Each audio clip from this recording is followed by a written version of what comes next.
We're going to take a look at some software now that's going to make it easier for us to create a simple tabbed box that we can then take to Illustrator to modify to meet our needs. The website I'm looking at here is called Makercase.com, and when you open it up you get a screen like this. First thing we need to do is make sure we're in the correct units. At the moment it's in inches. We need that to be in millimeters because that's what we work in.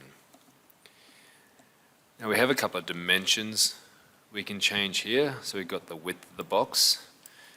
So in this case I want a box that's going to be 200 wide. And the height of the box is going to be 60 millimeters high. And the depth is going to be 60 as well.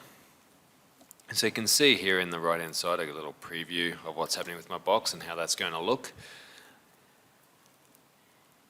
The other thing we can change is the inside or outside dimensions. We'll just leave that as is for outside. The material thickness, that's handy if we're using something thicker than 3 millimeters. But here we're going to be using 3 millimeter acrylic or 3 millimeter plywood, so we don't want to change it. We want to leave that as is. And that'll also ensure that the tab sizes are the correct depth, so when we put it together the tabs fit up and will be flush on the edge of our box. Next thing we want to do is come down to the bottom here where it says edge joints, and we want to change that to finger. And you'll notice we get a little preview on the right hand side of how that's going to look. At the moment this box has quite a lot of joints on there, which means when we put it together there's a lot more joints to add glue to.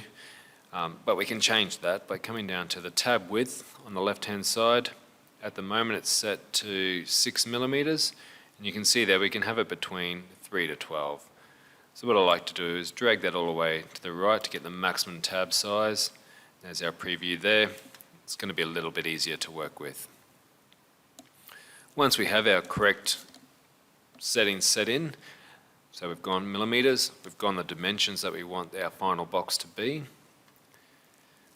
We've chosen the thickness, which is 3 millimeter, and we've made sure that they're finger joints.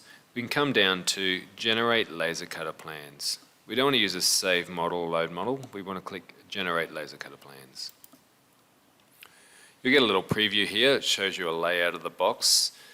Have a quick check to make sure it looks right. If sizes look a bit odd, you might need to go back and check those sizes. And we're just going to go down and click on the download plans. That'll download an SVG file called case plans, and it'll add that to your downloads folder.